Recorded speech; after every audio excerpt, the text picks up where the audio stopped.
अध्यक्ष महोदय, प्रश्न क्रमांक 83,807 राज्यसभेमध्ये छापल्याप्रमाणे. अध्यक्ष महोदय, हा माझ्या मतदारसंघातील प्रश्न आहे आणि अतिशय सकारात्मक उत्तर दिलं त्याबद्दल मी शासनाचे आभार मानतो. परंतु माझ्या या उत्तरामध्येच माझा प्रश्न आहे की त्याच्यामध्ये उत्तरात असं म्हणलेलं आहे की खानोटा येथील एकूण 287 घरापैकी 500 तलांकातील 89 घरांचे पुनर्वसन सन 1975-76 साली झालं, म्हणजे ते माझ्या जन्मापूर्वी झालेलं आहे.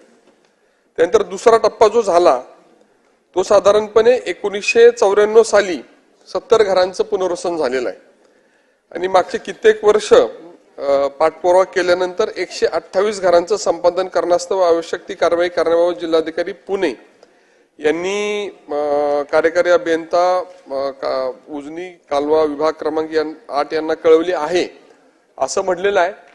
तर हा कालावधी जवळपास 50 वर्षापर्यंत चाललेला आहे. गाव तेच आहे, प्रकल्पग्रस्त तेच आहेत, परंतु पुनर्वसनाची आता कुठेतरी कालबद्ध कार्यक्रम शासनाने जाहीर करण्याची आवश्यकता आहे. पाठपुरावा मागचे 20 वर्ष मी स्वतःच करतोय.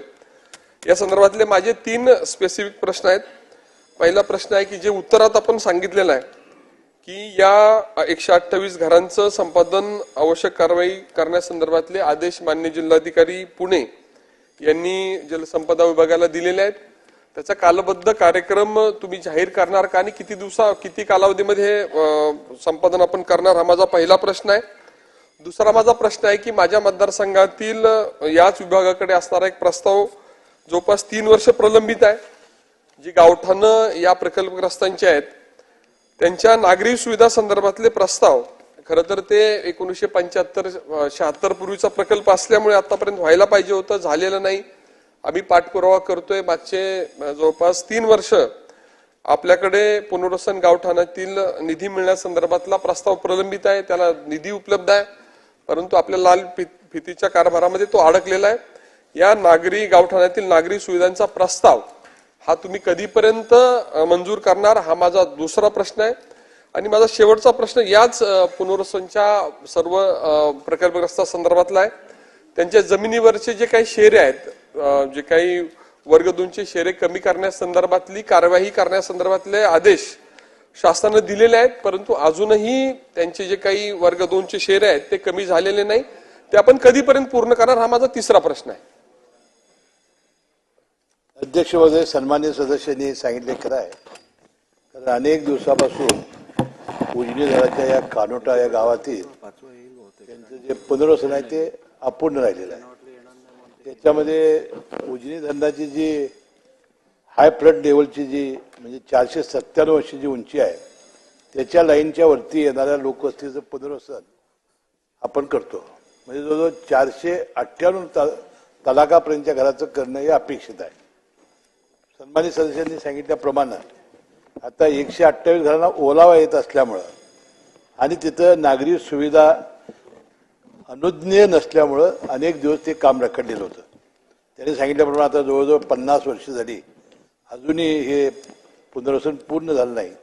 ही बाब खरोखरच बरोबर नाही आणि म्हणून शासन यात गांभीर्यानं लक्ष घालेल, आवश्यक ते लवकरात लवकर कारवाई करेल.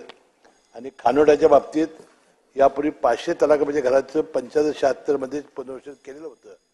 आता 500 ते 504 पर्यंत असलेल्या घरांचंही आता करायचं ठरलेलं आहे. आणि सन्मान्य सदस्यांनी सांगितल्याप्रमाणे आता लवकरात लवकर आपल्याला वर्ग 1 आणि वर्ग 2चे आदेश देऊन झालेले नाही, तर मला वाटते तात्काळ जिल्हाधिकाऱ्यांना याचे आदेश देण्यात येतील आणि महसूल मंत्र्यांनी याबाबतचा प्रस्ताव सादर करण्याबाबतचा निर्देश भूसंपादनात दिला होता, त्याची अंमलबजावणी केली जाईल. माननीय, एकतर या विभागाचे मंत्रीच आज उपस्थित नाही, त्याचा माझा पहिला आक्षेप आहे. मुश्रीफ साहेबांची तयारी नसल्यामुळे त्यांनी चुकीचं उत्तर दिलेलं आहे. 504 ते 507 साहेब ऑलरेडी संपादन झालेलं आहे, तुम्ही केलं जाईल असं सांगितलं. तर माझा आक्षेप असा आहे की 507च्या पुढच्या तलांकाचं जे काही 128 घरांचं पुनर्वसन आहे ते तुम्ही किती कालावधीत करणार, याचा कालबद्ध कार्यक्रम तुम्ही सांगावा, एवढीच माझी विनंती आहे. अध्यक्ष महोदय, लवकरात लवकर. अध्यक्ष महोदय, ज्या वेळेला आपण बोला. माझी विनंती आहे की तुम्ही मुश्रीफ साहेब किती कालावधीमध्ये पुनर्वसन करणार हे सांगावं, त्याचा कालबद्ध कार्यक्रम द्यावा. आम्ही हे खूप वर्ष ऐकतोय. आता किमान सभागृहात खूप कष्टाने प्रश्न लागलाय. किमान या तारखेपर्यंत वर्षामध्ये 6 महिन्यात 2 महिन्यात हे पुनर्वसन केलं जाईल असं आश्वस्त करावं अशी माझी विनंती आहे. अध्यक्ष महोदय, मला जे ब्रीफिंग देण्यात आलं होतं त्यामध्ये उर्वरित 128 गावात ओलावा येत असल्यास जागा देणे योग्य आहे असे कार्यकारी अभियंता उजनी कालवा यांनी 25/4/2023 पत्राने जिल्हाधिकारी पुणे यांना कळवलं. प्राप्त प्रस्तावानुसार 128 घरांचं संपादन करण्याची आवश्यक ती कारवाई करण्यावर जिल्हाधिकारी पुणे यांनी कार्यकारी अभियंता उजनी कालवा विभाग क्रमांक 8 यांना 26/6/2024 कळवलं आहे. सदर संपादनाची प्रक्रिया पूर्ण झाल्यानंतर पुनर्वसनाची कारवाई करण्यात येईल असं म्हटलेलं आहे. तर हे टाइम बाउंड करण्याबद्दलचे आदेश हे शासनामार्फत दिले जातील.